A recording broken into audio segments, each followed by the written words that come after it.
approval daripada Bandar Kuching mana hujah-hujah yang menyalakan peraturan mesyuarat. Selepas itu saya akan panggil Menteri Timbalan Menteri Dalam Negeri untuk membalas kepada hujah. Baru saya buat keputusan. Jadi saya harap Bandar Kuching sabarlah sehingga menteri yang berkenaan. Tapi Tan Sri, nampaknya itu Timbalan Menteri tidak hadir hari ini. Dan bila akan dia hadir? Dia akan hadir yang berhormat. Itu sebab dia tidak tahu bahwa saya pun hadir pada hari ini untuk buat keputusan. Nanti dia hadir, Tan Sri tak hadir. Tidak, yang berhormat, saya akan pastikan yang berhormat bahwa dia akan hadir pada ketika yang berhormat. Jangan pertikaikan apa yang sudah saya sebut. Tidak pertikai. Untuk more smooth running of he will come. Bolehkah kita fix a time? Yang berhormat, sekarang apabila saya berhujah ini pun, yang berhormat yang berkenaan akan dimaklumkan. Terima kasih. Akan dimaklumkan. Sabar yang berhormat. Yang berhormat sudah kita bersama selama 6 tahun. Amat banyak komen-komen yang adverse terhadap saya tahu yang berhormat. Sebagai seorang peguam yang hormat, itulah sebab kenapa saya memberi tadi 3 prasyarat mengambil itu. Kalau saya buat keputusan sekarang tanpa yang berhormat yang berkenan, mungkin keputusan saya tidak baik karena saya belum mendengar apa hujah beliau. Dan kalaupun ada sesuatu yang diperbetulkan, macam mana dia perbetulkan kalau dia tidak ada? Sila Tan Sri, dia mohon tarikh itu tepat. Tan Sri takut Tan Sri hadir, menteri hadir, dia pula tak hadir.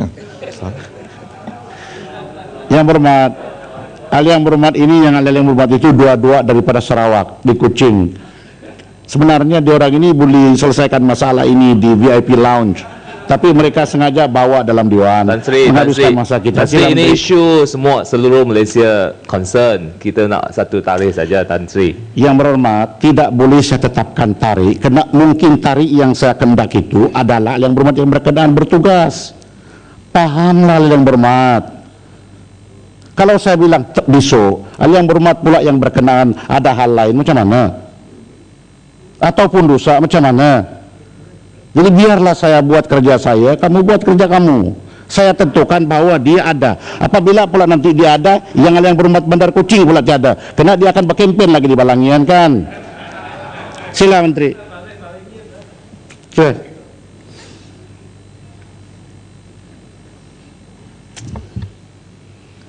Yang Dipertua, terlebih dahulu izinkan saya merakamkan ucapan terima kasih di atas keperhatian semua ahli yang berhormat yang telah membahaskan isu-isu pendidikan yang berlangsung dari 11 hingga 20 Mac. Untuk makluman Dewan Yang Mulia ini, seramai 56 orang ahli yang berhormat telah membangkitkan pelbagai perkara di bawah bidang kuasa Kementerian Pendidikan Malaysia. Saya akan cuba menjawab dan memperjelaskan perkara-perkara yang dibangkitkan dengan merujuk kepada 8 kluster utama, iaitu pertamanya Pelan Pembangunan Pendidikan Malaysia, kedua Profession Perguruan, ketiga Pentaksiran Berasaskan Sekolah ataupun PBS, keempat Pendidikan Islam, kelima Pengajian Tinggi, keenam Prasarana Fizikal, ketujuh Pembangunan Modal Insan dan juga ke-8 Dasar Pendidikan Kebangsaan. Yang berhormat daripada Greek, Ipoh Barat, Jelebu dan Setiu ada mengukitkan tentang Pelan Pembangunan Pendidikan Malaysia ataupun PPPM dan bertanya tentang program-program, perancangan dan juga rintangan dan halangan yang dihadapi dalam melaksanakan program ini. Sebenarnya untuk pengetahuan, untuk ulangan bahawa PPPM ataupun Pelan Pembangunan Pendidikan Malaysia merupakan satu pelan pembangunan ataupun blueprint untuk pendidikan negara kita yang telah dikaji sejak tahun 2011 lagi. Ianya berdasarkan pandangan rakyat di mana rakyat merasakan bahawa sistem pendidikan kita ini terlalu berorientasikan peperiksaan, bahawa pelajar-pelajar kita ini kemampuan memikir dan komunikasinya agak rendah. isu penggunaan bahasa Inggeris, penguasaan bahasa Inggeris oleh pelajar-pelajar kita, di samping isu-isu kualiti guru, peranan PIBG, infrastruktur dan sebagainya. Dan untuk itu kementerian telah membuat kajian sejak tahun 2011 lagi, mengambil pandangan Bank Dunia, mengambil pandangan OECD, pakar-pakar di luar dalam negara, mengadakan perjumpaan-perjumpaan terbuka, town hall, melihat memorandum dan juga artikel-artikel sama ada dalam media konvensional ataupun media sosial, dan keseluruhannya mengambil pandangan 55,000 rakyat Malaysia untuk mengeluarkan plan pembangunan pendidikan Malaysia yang telah dilancarkan pada September yang lalu. Dan untuk itu beberapa program telah dilaksanakan, antaranya PBS yang ataupun pentaksiran berasaskan sekolah yang banyak mendapat teguran yang akan saya bincang secara terperinci lepas pada ini. Dan juga dalam PBS ada penghapusan PMR yang akan digantikan juga dengan taksiran sekolah, taksiran tingkatan 3, yang juga saya akan ulas dengan lebih terperinci lepas pada ini. Latihan-latihan dalam bahasa Inggeris menggunakan Cambridge Placement Test, pengambilan guru yang lebih hebat, dan juga program-program kebat ataupun pemikiran aras tinggi untuk pelajar-pelajar kita di sekolah-sekolah. Dengan itu memang kita menghadapi beberapa rintangan di mana semua program-program, katakanlah program pembangunan latihan kepada 40,000 guru-guru bahasa Inggeris ini akan memakan masa. Juga penerapan soalan-soalan pemikiran aras tinggi juga di dalam pemeriksaan juga akan memakan masa.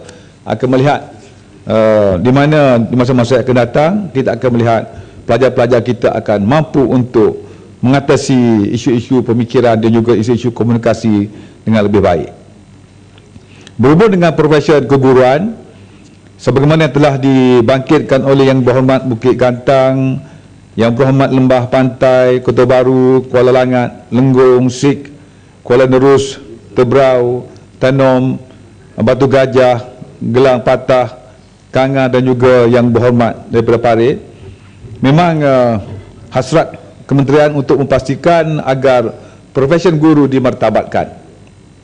Sebab itulah kalau kita lihat, gurulah merupakan orang yang amat beruntung kerana kenaikan pangkat mereka yang cemerlang berasaskan kepada time base, di mana seorang guru yang memasuki yang menjadi guru pada 8 tahun pertama akan dapat, lepas tahun kedua akan terus meningkat menjadi grade 44, 8 tahun lagi meningkat grade 48, 6 tahun 8 tahun daripada 41 ke 44, 8 tahun 44 ke 48, 6 tahun ke 48 ke 52 sebenarnya.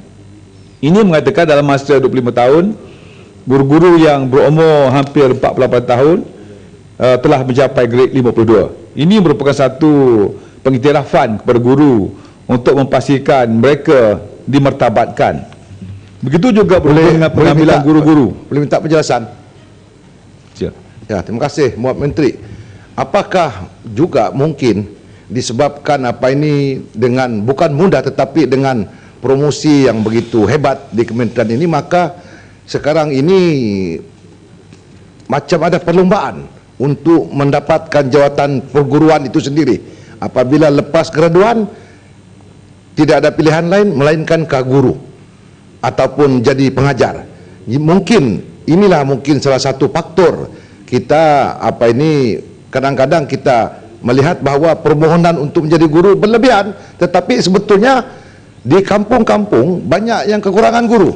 Jadi apa mekanisme yang dirancanakan oleh kementerian supaya guru-guru ini diselaraskan di antara wilayah, jangan diberi tumpuan kepada bandar-bandar di mana guru dia, sekolah dia sudah hebat, guru dia pun berlebihan, sementara di kampung-kampung mereka pula mula-mula mau masuk, lepas 1 tahun nak keluar sudah. Jadi macam mana nak menghalang apa ini ikatan yang sedemikian? Ataupun mungkin kementerian mencadangkan okey, kita bagi trial 5 tahun baru boleh minta tukar. Sebab kalau tidak akhirnya apabila dia minta tukar keluar, Sekolah itu sudah kekurangan guru lagi, mencari lagi yang menjadi mangsa pelajar-pelajar di kampung-kampung anak-anak ini, sebab guru dia leka, kekurangan dan sebagainya. Terima kasih. Terima kasih Yang Berhormat. Sebenarnya memang benar bahawa proses pengambilan guru telah berubah, di mana terkemudian ini hanya pelajar-pelajar yang SPM yang 30% terbaik dipilih untuk menjadi guru. Jadi memang terkemudian ini hanya mereka-mereka yang sekurang-kurangnya mendapat 5A boleh menjadi guru. Dulu oleh kerana kita perlukan ramai guru dan kita kekurangan guru, hampir semua mereka yang memohon untuk menjadi guru boleh menjadi guru. Sehingga kini ada dalam option-option tertentu, ada yang mereka mendapat 7A dan 8A juga tidak menjadi guru kerana option-option tersebut telah hampir tepu, antaranya option matematik dan sebagainya. Dan kita harap dengan adanya cara-cara pemilihan guru itu, guru akan menjadi satu profession pilihan, bukan pilihan untuk semua orang, tapi pemilihan kepada 30% yang terbaik. Dan juga guru akan menjadi satu profession yang mulia dan dihormati, selaras dengan pelan pembangunan pendidikan untuk memastikan sistem yang berkualiti wujud dalam profession perguruan ini. Juga berhubung dengan betul kata Yang Berhormat tadi, memang terkemudian ini kementerian memastikan agar lebih ramai, kita akan lebih ramai mengambil guru-guru daripada Sabah dan Sarawak. Ini isu yang dihadapi sekarang ini kerana kekurangan guru. Ramai guru-guru Semenanjung terpaksa, anak-anak gadis terpaksa Sabah Sarawak. Ini juga menyebabkan satu isu kerana apabila lagi mereka dihantar ke kawasan-kawasan pedalaman, dan kementerian sedang mengambil inisiatif untuk pastikan mereka kita akan mengambil lebih ramai guru daripada Sabah dan Sarawak untuk memastikan penukaran-penukaran ini, mereka-mereka daripada Semenanjung tidaklah ramai yang terpaksa berhijrah ke Sabah Sarawak untuk bertugas. Menteri Langgung. Terima kasih Tan Sri Speaker. Menteri, saya agak keliru sikit mengenai dengan masalah guru ini. Kerana kita dapati juga, sama ada betul tidak, saya minta pencerahan daripada Menteri, lebihan lambakan guru lepasan daripada Institut Pendidikan Tinggi Awam, IPTA. Maknanya ramai lepasan daripada IPTA ini tidak mendapat penempatan, menyebabkan dia berlaku lambakan. Dan ia mungkin berlaku kerana dipahamkan apabila kita melaksanakan beberapa pendekatan, misalnya melanjutkan tempoh perkhidmatan. Guru pencen dilanjutkan tempoh perkhidmatan sebagainya. Sama ada ini betul, saya nak minta penjelasan dari Menteri. Kemudian, apakah kementerian apabila melihat bahawa lambakan ini berlaku kepada guru lepasan IPTA ini, tidakkah boleh dirangka supaya mereka yang belajar ini dapat diberi tambahan kemahiran dalam bidang lain, supaya mereka mempunyai pilihan, tak dapat menjadi guru, mereka boleh ke kejayaan yang lain. Jadi apakah kementerian ada perancangan tentang perkara ini? Saya minta penjelasan Menteri. Tuan, terima kasih Yang Ketua, terima kasih Menteri. Sebelum ini saya juga ada bangkitkan satu isu berkait dengan perkara yang sama dalam melihat lambakan guru dan juga kekurangan guru di kawasan-kawasan tertentu di pendalaman, iaitu bagaimana guru-guru ataupun mereka yang mengambil, yang telah tamat pengajian lebih kurang dalam setahun lebih, tapi mereka tidak mendapat penempatan di mana-mana, penempatan sebagaimana dijanjikan oleh pihak kementerian, sehingga ada di kalangan mereka menganggap seperti mereka ni digantung tak tali, lebih setahun mereka telah tamat tetapi tidak ditempatkan. Dan saya merujuk satu kes sebagai contoh, pelajar TESL yang di bawah tajaan Kementerian Pendidikan ke UK. Terima kasih. Menteri, saya bagi option, sama ada Menteri mau respons kepada isu dibangkitkan Lenggung dan Temerloh sekarang ataupun sebelah tengah hari nanti. Mana satu? Saya jawab yang dulu, lepas tu saya terus. Okey. Selepas jawab respon kepada ini nanti kita tangguhkan sehingga tengah hari nanti baru. Huja sambung, sila respons kepada dua tadi itu.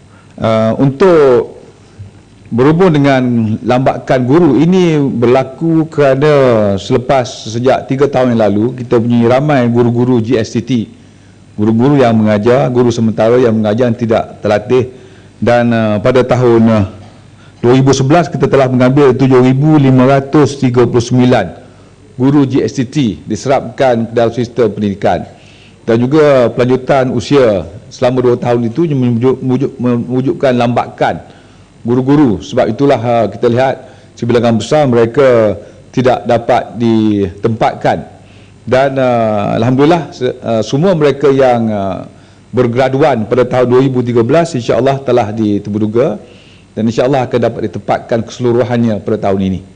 Dan untuk guru-guru yang sememangnya dikatakan yang berlebihan ini, memang kementerian pastikan mereka diwujudkan 2 saluran mengajar ataupun program PITO, di mana guru-guru ini bukan hanya diberi satu aliran pengkhususan saja, dengan ada 2 pengkhususan insya-Allah mereka akan mendapat ditempatkan dengan sewajarnya. Sekian. Allah yang berhormat mesyuarat kita tangguhkan sehingga